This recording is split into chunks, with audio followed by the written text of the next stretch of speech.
El Perú es un país pluricultural y plurilingüístico. ¿Qué quiere decir esto? Que aquí, dentro de lo que podríamos llamar la gran nación peruana, conviven muchas otras naciones, muchas culturas, muchos pueblos, y cada uno de estos pueblos, de estas naciones, tienen sus propias lenguas. Junto al quechua y al aymara sobreviven muchas otras lenguas. Incluso, muy cerca de aquí de Lima, en las alturas de Yauyú, hay un pueblo donde se habla el jacaru. El aymara y el quechua son las lenguas más conocidas y difundidas, pero aún dentro del quechua hay variantes en distintos lugares del país. Y lo mismo ocurre con las lenguas que se hablan en la selva.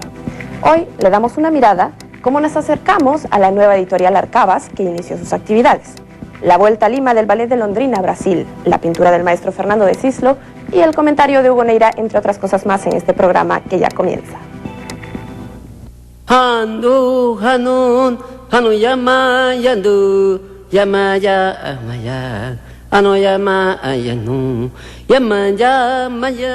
Actualmente se hablan 6.000 lenguas en el mundo y se estima que a finales del siglo XXI van a desaparecer 3.000 lenguas y van a quedar solamente a fines del siglo XXI 3.000. Hay una señora que se llama Tofes Kutnat Kangas que dice que no enseñar a los niños indígenas en su lengua es un crimen de lesa humanidad. Así. Y lo que es impresionante es que tú a cualquier persona que sea demócrata no le tienes que decir, oye, ¿por qué no se tiene que torturar a la gente? O sea, oye, no te pases, pues, no se la tiene que torturar. Pero agarrar a una criatura de 5 años, 6 años, ya que habla kandoshi, por ejemplo, y llevarla a una escuela y hablarle todo el día castellano que no entiende, es torturarla. Bueno, yo soy quechuahablante hasta ahora, ¿no? Soy de la generación de andinas que salieron de las comunidades buscando la oportunidad de aprender a leer y escribir. La primera lengua de comunicación en la familia, oficial, digamos, en la comunidad, es nuestra propia lengua. Más bien sentimos algo de represión cuando ya salimos fuera de la comunidad. Entonces estamos masticando el castellano y tenemos miedo a hablar el castellano porque no lo hablamos bien. Tampoco hablamos nuestra lengua porque tenemos miedo a ser marginados o muchas veces hasta perder el trabajo si uno no habla bien el castellano, ¿no? Ya decía nuestro entrañable Jorge Salazar que lo que nos distingue de otros pueblos es el haber sido una gran civilización. Hoy, un país que lleva la riqueza en la diversidad de todas sus sangres y de todas sus voces. Nuestro multilingüismo y nuestra pluriculturalidad tienen en sus lenguas la herencia milenaria del conocimiento humano.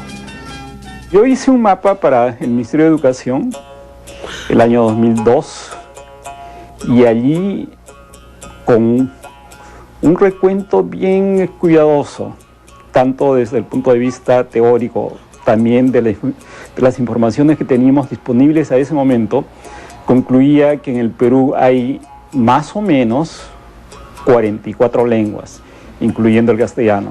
Eso significa 43 lenguas indígenas y una no indígena, que es el castellano. La mayoría de esas lenguas están en la Amazonía peruana, alrededor de 38 o 39.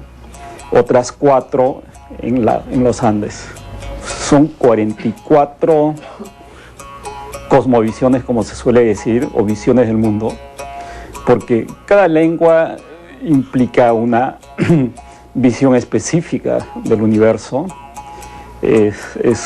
Cada lengua se correlaciona con una cultura y toda cultura es una perspectiva sobre el mundo, lo que significa que el Perú es un país rico en visiones del mundo. Algunos investigadores consideran que la globalización es una oportunidad para aquellos pueblos que tengan una identificación fuerte con su idioma, porque les permitirá reforzarlo más aún. La globalización es una lógica de acercar el pensamiento del mercado a las diversas localidades. Y dentro de eso, pues cada localidad se inserta al proceso de globalización, es decir, no esperamos al Estado o a la entidad nacional para que se inserte al proceso de globalización. Cada localidad, si tiene bien identificada su identidad cultural, si tiene bien fuerte el raigambre cultural y sobre todo el lingüístico, no va a tener ningún problema o tendrá muy poco problema de insertarse o de articularse a todo el proceso de la globalización. Por lo tanto, no es la globalización la que va a hacer desaparecer las lenguas, es la propia preocupación o la propia praxis o práctica de no ejercer las lenguas.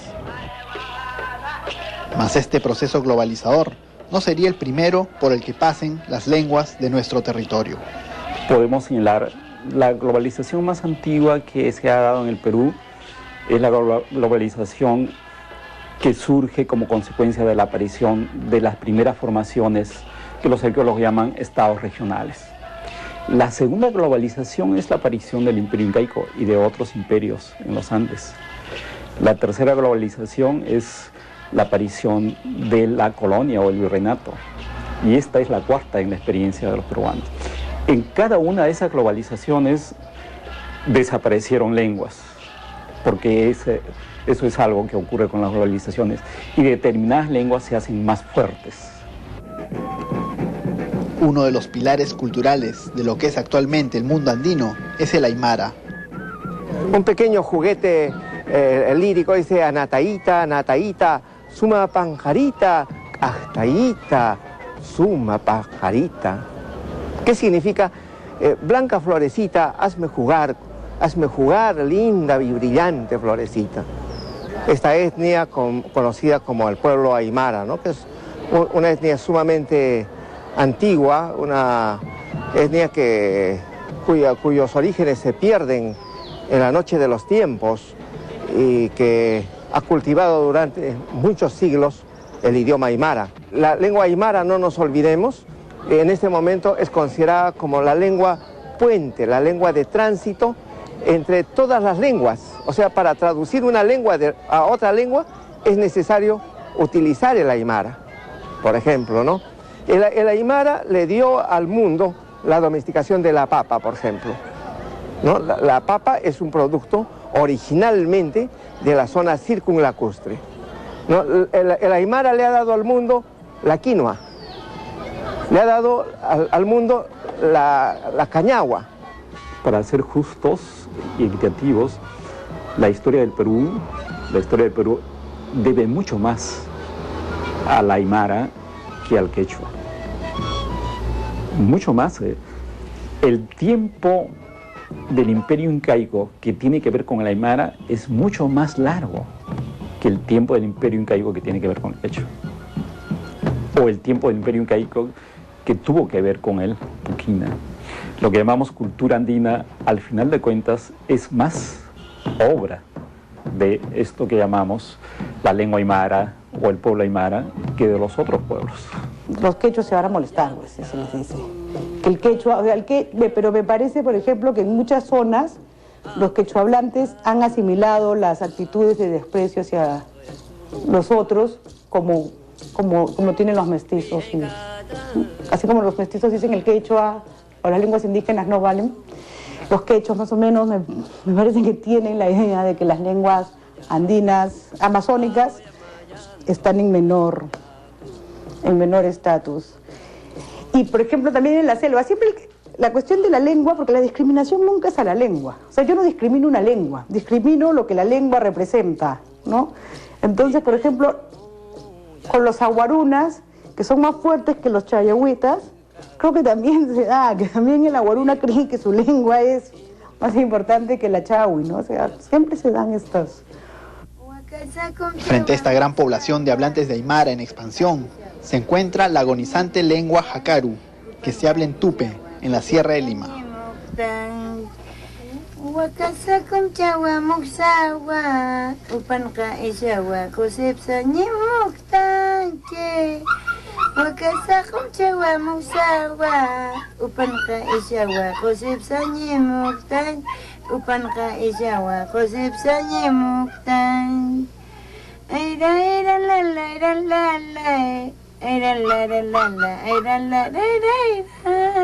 El jakaru es una de las lenguas más antiguas del Perú que se ha preservado hasta la actualidad. La voz jakaru deriva de dos palabras, jaki, gente, y aru, hablar. Hoy se conoce como zona de los jakaru los poblados de Tupe, Aiza, Colca y Catahuasi. En los últimos 50 años, esta lengua oriunda de Tupe, que la ha caracterizado como una civilización pre-inca, ha iniciado un periodo de eminente peligro que amenaza su existencia. Niños y niñas de la comunidad de Tupe aprenden a expresarse primero en castellano andino, cuando décadas atrás estos iniciaban sus comunicaciones orales en jacaro, para luego aprender el castellano al ingresar a la escuela. Estamos presentando para ustedes en esta primera parte del programa Lenguas del Perú.